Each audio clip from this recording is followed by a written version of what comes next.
그 후에 애굽 왕의 술 맡은 자와 떡 굽는 자가 그들의 주인 애굽 왕에게 범죄한지라. 바로가 그 두 관원장 곧 술 맡은 관원장과 떡 굽는 관원장에게 노하여 그들을 친위대장의 집안에 있는 옥에 가두니 곧 요셉이 갇힌 곳이라. 친위대장이 요셉에게 그들을 수종들게 하매 요셉이 그들을 섬겼더라. 그들이 갇힌 지 여러 날이라. 할렐루야. 오늘도 함께 예배를 드리는 우리 믿음의 사교구 성도 여러분, 오늘 함께 예배를 드릴 때 하나님이 주시는 놀라운 은혜가 여러분의 삶마다 또 가정마다 함께 하시기를 간절히 소망합니다. 특별히 오늘 말씀이 여러분에게 힘이 되고 또 우리와 함께 하시는 하나님을 발견할 수 있는 귀한 시간이 되기를 간절히 소망합니다. 오늘 말씀의 주인공은 요셉입니다. 우리는 요셉을 꿈의 사람이라고 이야기합니다. 하나님께서 주신 두 개의 꿈을 붙들고 살아갔기 때문이죠. 하지만 요셉이 하나님이 주신 꿈을 의지하면 의지할수록 그의 삶은 반대로 힘들게 변하는 것을 우리는 성경을 통해서 볼 수가 있습니다.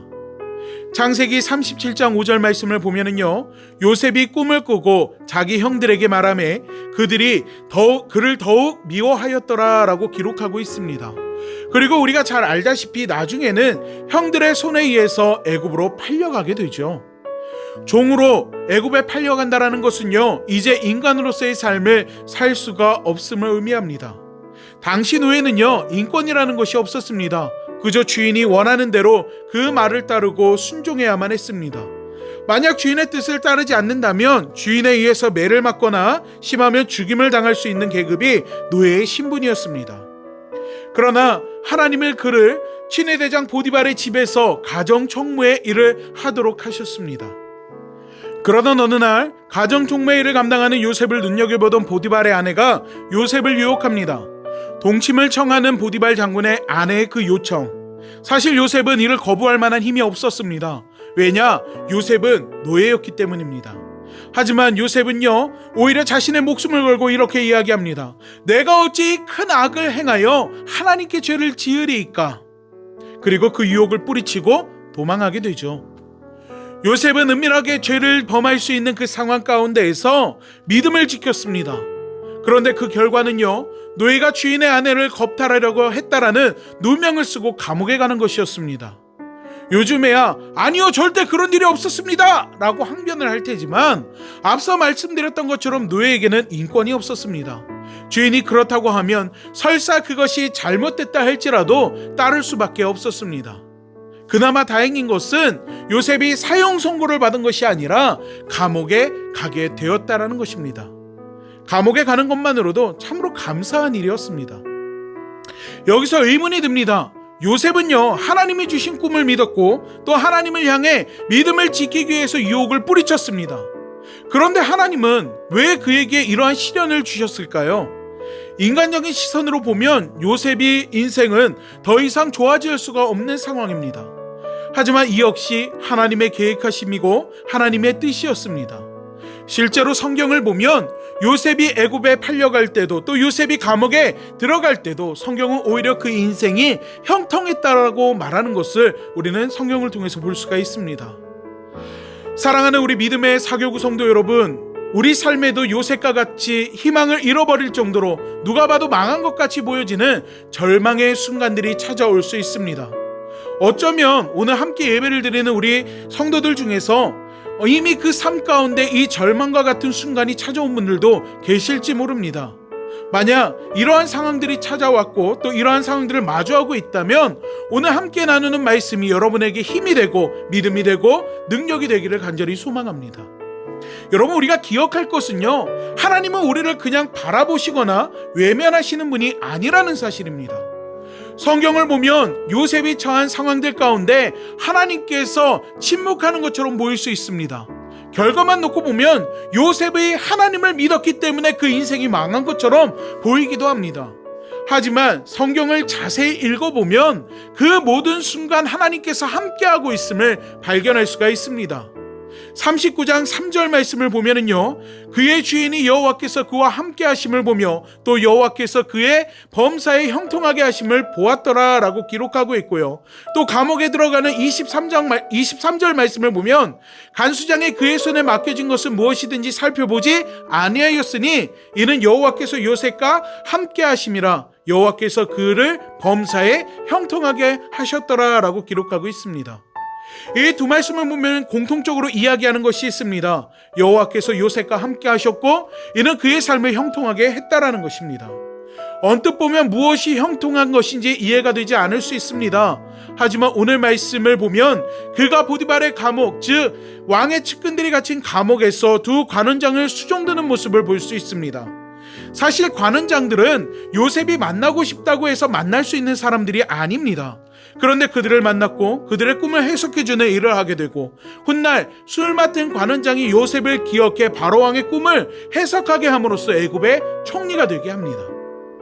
이는 우연이 아니라 하나님의 계획이고 섭리입니다. 문봉주 대사의 성경의 맥을 잡아라 라는 책이 있습니다. 이 책을 보면은요, 이러한 글이 있습니다. 억울하게 옥살이를 하며 술 맡은 관원에게 자신의 처지를 잊지 말아달라고 부탁하던 당시 요셉의 나이는 28살이었습니다. 2년 후 바로왕의 꿈을 해석하지 못해 괴로워하는 것을 보고 술 맡은 관원은 요셉을 떠올리게 됩니다. 애굽의 법에 의하면 나이 30이 넘은 자만 총리가 될 수 있었다고 합니다. 그러니까 28살 때 술 맡은 관원이 요셉을 잊어버린 것은 하나님의 뜻입니다. 그때 요셉이 감옥에서 나온다 해도 총리가 될 수 없었습니다.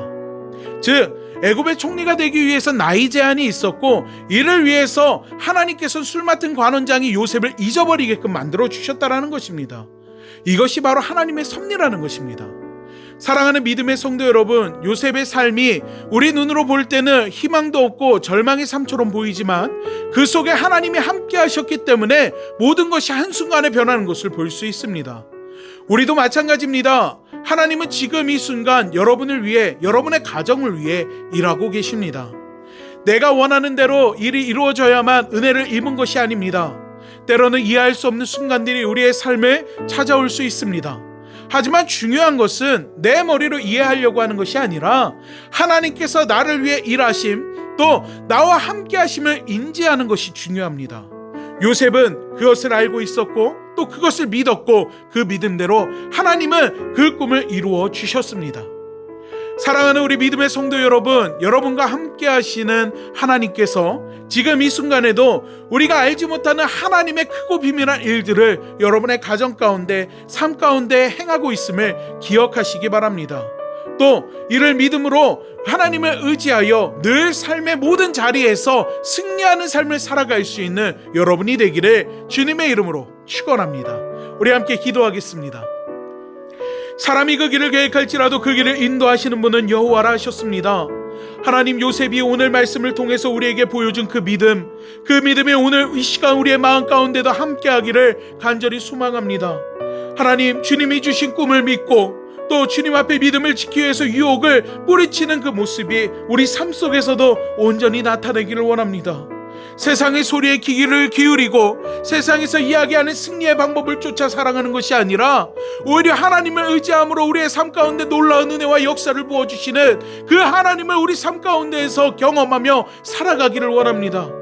때로는 우리 삶에 하나님 너무나도 힘들고 견디기 힘든 절망의 순간들이, 문제들이 우리의 삶을 옥죄고 우리의 신앙을 흔들며 우리를 쓰러뜨리고 넘어뜨리려고 하는 순간들이 있을지 모릅니다. 하지만 하나님, 그 순간 우리가 잊지 말아야 할 것은 하나님께서 우리를 위해 일하고 계시고 우리와 함께 하신다라는 사실인 줄 믿습니다. 하나님, 오늘 함께 예배를 드리는 우리 믿음의 성도들이 이 마음이 있고 이 신앙이 있고 이 믿음이 있을 수 있도록 하나님께서 은혜와 역사를 베풀어 주시옵소서. 연약한 우리의 믿음을 주님의 손으로 붙들어 주시사 어떠한 상황과 환경 속에서도 늘 믿음으로 승리하고 우리와 함께 하시는 하나님을 의지하며 살아갈 수 있는 저희들이 될 수 있도록 은혜를 베풀어 주시옵소서. 오늘 함께 예배를 드리는 우리 믿음의 성도들의 각 가정을 주님께서 기억하여 주시고, 주님 앞에 예배를 드리는 이 순간 하나님께서 하늘의 문을 열어서 크고 놀라운 일들을 그 삶 가운데 베풀어 주시사 요셉과 같이 하나님의 은혜와 축복을 통하여서 그 인생이 형통해질 수 있도록 주여 함께하여 주시옵소서. 우리 예배를 기쁘게 받으신 주님, 주님께서 크고 놀라운 일들을 행하여 주실 줄 믿습니다. 예수 그리스도의 이름을 그 붙들고서 이를 위하여 기도하오니 기도할 때 이 시간 즉시로 하나님 역사하여 주시옵소서. 주님 하실 그 일들을 기대하고 소망하며 예수님의 이름으로 기도하옵나이다. 아멘.